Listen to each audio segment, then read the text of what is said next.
एक समय की बात है। एक दूर देश में एक राजा राज करता था, जिसका नाम था महाबल। नाम के विपरीत वो महाबलवान नहीं था, बल्कि बेहद धूर्त, कपटी, क्रूर और अनपढ़ था।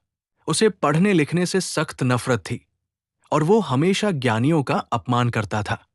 उसके मंत्रियों में भी कोई ज्ञानी नहीं था। सभी उसकी ही तरह चापलूस और मूर्ख थे। महाबल को शिकार का बहुत शौक था और वो अक्सर जंगल में शिकार करने जाता था। एक दिन शिकार करते हुए वो जंगल में बहुत दूर निकल गया। अचानक उसे एक साधु की कुटिया दिखाई दी। साधु अपनी धुन में भजन गा रहे थे। महाबल ने सोचा कि क्यों न इस साधु को परेशान किया जाए। वो कुटिया के अंदर घुस गया और साधु का अपमान करने लगा।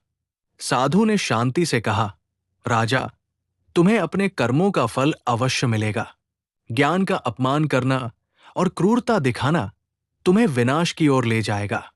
महाबल हंसने लगा और साधु का और मजाक उड़ाने लगा। लेकिन साधु की बात सच साबित हुई। कुछ ही दिनों में महाबल के राज्य में अकाल पड़ गया। लोग भूख से मरने लगे और चारों ओर हाहाकार मच गया। राजा को समझ नहीं आ रहा था कि क्या करे। उसके चापलूस मंत्री कोई समाधान नहीं दे पाए। एक दिन एक बूढ़ा किसान राजा के पास आया और बोला, महाराज, मैंने सुना है कि पास के जंगल में एक ज्ञानी साधु रहते हैं।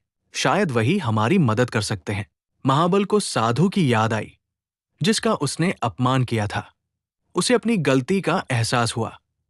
वो तुरंत साधु के पास गया और उनसे क्षमा याचना की।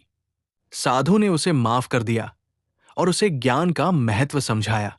उन्होंने राजा को बताया कि कैसे अपनी प्रजा की सेवा करनी चाहिए और कैसे ज्ञानियों का सम्मान करना चाहिए। राजा महाबल ने साधु की बात मान ली। उसने अपने राज्य में ज्ञानियों को बुलाया, पाठशालाएं खुलवाई और खुद भी पढ़ना लिखना शुरू किया। धीरे धीरे उसके राज्य में खुशहाली लौट आई।